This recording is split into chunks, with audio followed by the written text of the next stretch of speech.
자, 다음은 동국대학교 현재 법학과에 재학 중인 신승재 학생께서 대학생이 원하는 미래 대학의 모습과 전망이라는 주제로 발표해 주시겠습니다. 신승재 학생은 현재 학생 모니터링단 동화의 단장으로 활동하고 있는데요. 동국대학교 학생 모니터링단 동화는 우리 대학의 교육과 행정 서비스에 대한 모니터링을 통해 학교 생활에 대한 학생 민원 청취 및 의견을 수렴하고요. 학교 발전을 위한 아이디어 등을 제안하는 아주 중요한 역할을 하고 있습니다. 그럼 발표를 들어보도록 하겠습니다. 네, 안녕하세요. 네, 동국대학교 기획처 학생 모니터링단에서 단장으로 활동하고 있는 법학과 신승재라고 합니다. 네, 앞서 김도연 이사장님께서 우리나라가 처한 그리고 우리 사회가 앞으로 어떻게 변화해 나갈 것인지, 그리고 이러한 상황 속에서 우리 대학이 앞으로의 교육이 어떠한 형태로 변화해 나가야 되는지에 대해서 강연을 해주셨는데 너무 공감 가고, 또 앞으로의 교육에 있어서 우리가 어떠한 점을 준비하고 대비해야 되는지 생각을 해볼 수 있는 아주 좋은 시간이었다고 생각을 합니다. 네. 여러분도 모두 지금 마스크를 쓰고 계신 것과 같이 코로나 바이러스라는 바이러스가 올해 초에 창궐을 하게 되면서 대학 교육이 굉장히 큰 변화에 직면하게 되었습니다. 저만 해도 이제 3월 달에 개강을 연기한다고 했을 때, 그래, 3월 말이면 학교 올 수 있겠지. 4월이면은 다시 학기가 시작되겠지. 등교해서 교수님도 뵙고 강의도 듣고 하면서 대학 생활을 정상적으로 할 수 있을 것이라고 생각했습니다. 하지만 이제 모두의 예상과는 다르게 바이러스는 지금 12월 말까지 계속 이어져 오고 있고, 우리는 1년 내내 비대면이라는 형태로 강의를 진행하면서 어떻게 강의를 학생들에게 전달해야 되고, 또 학생들은 어떻게 수업을 들어야 현장에서 하는 것과 똑같은 그런 효과를 낼 수 있을지에 대해 고민을 하는 그런 시간을 가지게 되었던 것 같습니다. 그런 의미에서 우리 학교는 웹엑스라는 프로그램을 선제적으로 도입을 해서 학생들과 교수가 실시간으로 원격 강의를 수행하여 보다 다른 학교에 비해 보다 적은 수업 결손을 가질 수도 있었고, 이런 수업 운영 방식이나 수업과 관련하여 총학생회와 학교가 신속하게 협의하여 전격적으로 비대면 결정을 다른 학교에 비해 빠른 시일에 내리고, 또 이제 출결이나 평가 등과 관련된 지침 역시 빠르게 수립해서 다른 학교보다는 그리고 학생들에게 정확하게 빠르게 어떻게 이런 코로나에 대해 대응해야 되는지 알림으로써 이제 보다 우수한 원격 수업 성과를 낼 수 있었다고 생각하는데요. 실제로 교무학생지원팀에서 학생들을 대상으로 실시한 원격 수업 만족도 조사 결과 81.5점이라는 높은 수치를 기록하기도 하였습니다. 이 81.5점이라는 게 낮아 보일 수도 있겠지만 일반적으로 85점 정도 나왔던 수치이기 때문에 원격 수업의 질이 현재 일반 대면 수업에 비해서 그렇게 떨어지지만은 않았다. 이렇게 해석을 할 수 있는 수치입니다. 저 역시 원격 수업을 들었고 1년 동안 이렇게 수업을 들으면서 어떠한 지식도 쌓고, 또 교수님과 소통도 하고 발표도 하고 심지어 팀플도 하고 그런 이제 좀 변화의 흐름 속에서 수업을 할 수 있었는데요.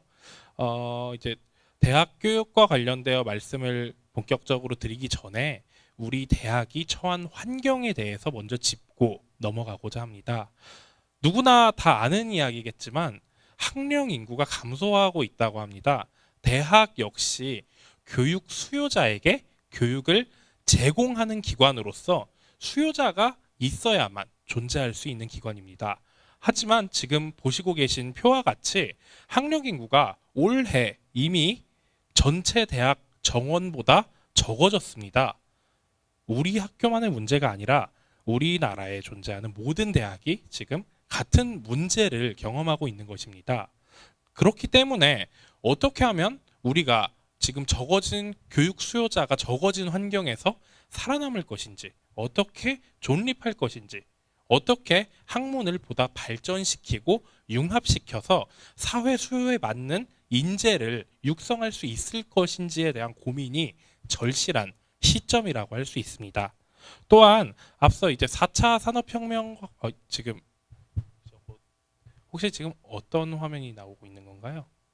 이 화면. 네, 제가 잘못 지금 설명을 드렸는데 앞서 이제 요 네, 학령 인구 감소 말고도 이제 4차 산업혁명이 먼저 나왔어야 됐는데 죄송합니다. 예, 4차 산업혁명이라는 것이 이제 지금 21세기 지금 2020년대에 와서 화두로 자리 잡고 있는데 예, 여러분도 다 아시는 것처럼 1차, 2차, 3차, 4차 산업혁명을 겪으면서 우리나라는 참 많은 그리고 세계적으로도 많은 변화가 있었습니다. 4차 산업혁명이라고 하면은 사람들이 잘 이해를 못하고 있는데 저는 이렇게 이해를 합니다. 인간보다 컴퓨터가 빠른 시대. 정보 검색을 한다고 하면 컴퓨터가 나보다 빨리 정보를 찾아가지고 내놓을 수 있고 제조를 한다. 일을 한다고 하면은 로봇이 나보다 더 강한 힘으로 빠르고 정확하게 할 수 있는 시대. 그런 시대가 바로 4차 산업혁명 시대라고 생각하고 있습니다. 그렇기에 대학에서는 앞서 말씀드린 것처럼 학령 인구가 감소하고 인간의 기술이 컴퓨터보다 떨어지는 시대에 어떠한 교육을 통해 배출을 해야 우리 사회에서 경쟁력 있는 인재로 육성할 수 있을 것인가? 이것에 대해 고민해야 되는 시점이라고 생각을 하면서 이제 제가 바라는 이제 미래 대학의 모습, 대학생이 바라는 미래의 대학의 모습과 전망에 대해 말씀드리고자 합니다. 우선 우리 학교는 4차 산업혁명 시대를 선도하는 화쟁형 인재를 양성한다. 그러면서 창의적 사고력과 합리적 의사소통 능력, 그리고 국제화 인재 양성과 빅데이터, 네트워크, AI를 중점적으로 가르치기 위해서 대학 혁신 지원 사업, SW 중심 대학 육성 사업, 산학협력 선도대학 추진 사업 등 다양한 국책 사업에 이제 참여하며 이제 혁신을 위해서 노력을 하고 있었습니다. 하지만 저는 이런 노력에 더해서 학생들이 자유롭게 선택할 수 있는 유연한 학사 제도를 도입하고 전공 및 교양 교육 과정에 있어서 지금처럼 학교가 학생에게 이러한 교육 과정을 따라서 교육을 받아라 하고 제시하는 것이 아닌 학생이 나 스스로 어떤 전공과 어떤 교양을 선택해서 듣겠다. 이렇게 할 수 있는 전공 및 교양 교육 과정의 다변화, 그리고 졸업 기준을 일원화 및 단순화하여 학생이 스스로 자신의 전공을 설계하고 자신의 교육을 설계해서 졸업을 할 수 있도록 그 교육의 내용을 학생 스스로 결정할 수 있도록 하는 그런 모습이 우리가 바라는 미래의 대학의 모습이 아닐까라고 생각을 했습니다. 그 이유는 구체적으로 첫 번째 유연한 학사 제도에 관련해서는 결국 실용적인 인재를 만들어내기 위함입니다. 지금 보시는 얼굴은 다산 정약용 선생의 초상인데요. 조선시대에도 유학과 성리학이라는 아주 국가에서 제시하고 선비 양반들이 제시를 하고 있는 올바른 길이 있었습니다. 우리 사회에서도 마찬가지로 올바른 길이라고 합니다. 전공에 따라서 학교가 제시하는 교양교육과정과 전공교육과정 그리고 여러 논문 등의 과정을 이수하고 이렇게 하는 그런 것에서 벗어나 현재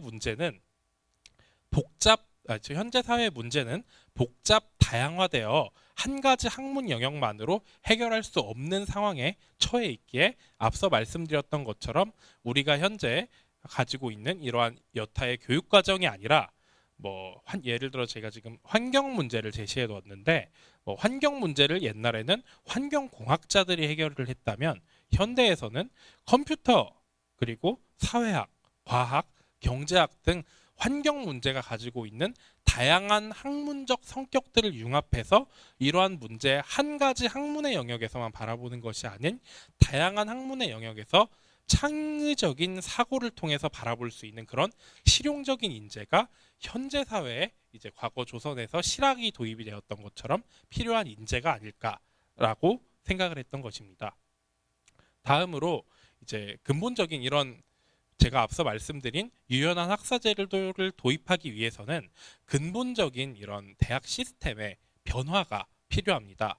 앞서 말씀드렸던 것처럼 현재 우리 대학은 졸업 기준, 학생들이 필수적으로 이수해야 하는 과목, 학기에 맞춰가지고 운영되는 그런 다양한 전공 수업들, 그리고 한 학기 앞에 과목을 이수하지 못하면 듣지 못하는 선이수 과목 제도 등 다양한 그런 제약들이 존재하고 있습니다. 그렇기 때문에 우리 대학에서도 앞서 다양한 대학 교육 개편 계획 중에 하나로 다학기제, 유연학기제나 집중이수제 등 이제 융합전공제나 기타 다양한 그런 시스템들을 도입해서 사용하고 있는 것으로 알고 있는데요. 이러한 시스템들을 보다 획기적으로 도입하고 그리고 학생들이 보다 선택할 수 있도록 자유롭게 그런 내용들을 제시해 주는 것이 유연한 학사 제도를 만드는데 필요하지 않을까 합니다. 또한 마지막으로 학사 제도와 관련돼서 드리고 싶은 말씀은 학생들이 고등학교부터 대학교에 진학하면서 꿈이나 전공을 결정하고 들어오지 못하는 경우가 많다는 것입니다. 그래서 현재 주요 경쟁 대학들에서는 이제 광역화 모집이라고 하여 인문계열, 사회계열, 공학계열로 학생을 모집하고 학생들이 대학에 들어와서 1학년을 보내며 이제 내가 맞는 전공, 내가 인문계열로 들어왔는데 이제 인문학을 전공하고 싶을 수도 있고 영문학을 전공하고 싶을 수도 있습니다. 그런 것들을 학생 스스로 2학년 때 자유롭게 결정할 수 있도록 전공과 진로에 대한 탐색 기회 역시 제공하는 것이 미래 대학이 해야 될 모습이 아닐까 생각하였습니다. 다음으로 이제 전공과 교양 교육 과정의 다변화입니다. 현재 우리 대학은 전공 필수, 전공 기초, 전공 전문으로 나눠서 이제 전공 교육 과정을 운영하고 있는데요. 법과대학 같은 경우에는 현재 전공 필수, 전공 전문 이런 과목들을 폐지하고 트랙제를 도입하여 학생이 자신이 원하는 트랙을 선택하여 해당 과목을 들으면 해당 트랙을 이수한 것으로 증명서를 내주는 형태의 제도를 운영하고 있습니다. 과거와 같이 대학에서 교육과정을 제시하는 것이 아니라 학생 스스로 트랙을 선택해서 자기가 어떠한 영역으로 나아갈 수 있을지를 결정할 수 있게 지원하는 것입니다. 저는 미래의 전공 교육 과정이 현재 이러한 트랙제를 넘어서 보다 학생이 자유롭게 선택하고 이제 학생이 설계하여 선택할 수 있는 그러한 형태의 변화가 이루어져야 한다고 생각합니다. 다음으로 교양교육 과정에 있어서 교양교육 과정의 질을 제고하는 것이 절실히 필요하다고 생각합니다. 저 역시 우리 학교가 자랑하는 명작 세미나 과목을 들었습니다. 무척 좋은 과목이라고 생각합니다. 학생들이 글쓰기 능력, 토론 능력, 그리고 책을 읽고 아티클을 읽고 자신의 주장을 펼칠 수 있는 그런 능력을 길러낼 수 있는 그런 좋은 수업인데 교수님마다 강사님마다 진행하고 있는 수업의 방식과 내용이 다릅니다. 이러한 문제점을 해결해서 학생들이 명작 세미나 하면은 우리 학교의 자랑이다. 너무 좋은 과목이고 내 사고력과 내가 말하는 능력을 너무 키워줬던 과목이다. 그런 식으로 될 수 있도록 운영에 있어서 조금 세심한 배려가 필요하다고 생각합니다. 또한 소프트웨어 교육을 강화해야 합니다. SW 중심대학 사업 우리 학교가 선정됐습니다. 다른 학교 같은 경우에는 인문계열 학생에게 막 소프트웨어, 파이썬이면 파이썬이라는 언어를 반드시 어느 정도의 코딩을 할 수 있어야 졸업을 할 수 있도록 한다. 이런 형태로 미래에 변화하고 있는 그런 SW 수요를 반영한 교육을 실시하고 있습니다. 하지만 우리 학교는 소프트웨어 미래사회, 이제 인공지능과 미래사회로 바뀌었는데 단지 이제 미래사회가 어떻게 변화하고 있고 학생들이 어떻게 대응해야 한다는 이론 위주의 교육만 시행하고 있습니다. 물론 이론 교육도 중요합니다. 하지만 이런 이론이 실제로 어떻게 사용되고 어떻게 쓰이는지를 알려주는 것이 현재에 있어서 더욱 중요한 점이 아닐까 싶습니다. 끝으로 졸업 요건의 단순화입니다. 앞서 말씀드렸던 학사제도나 그런 이제 교양교육과정 개편이 이루어지려면 학생들이 이제 학과마다 전공마다 단과대학마다 다른 졸업 요건을 가지고 있어서는 안 됩니다. 학생 모니터링단에서도 이러한 문제를 인식하고 총장님께 이 문제를 보고드릴 예정이나 이제 이런 졸업 요건이 정교적으로 단순화되어 학생들이 자신 스스로 설정한 그러한 교육 과정을 이수한다면 졸업을 할 수 있도록 지원을 하는 것이 미래의 교육에 있어서 필요한 점이 아닐까 생각합니다. 네, 지금까지 발표 들어주셔서 감사합니다. 또한 이러한 자리를 마련해 주신 미래교육 포럼 담당자 여러분과 또 교육혁신처 관계자 여러분께 감사드립니다.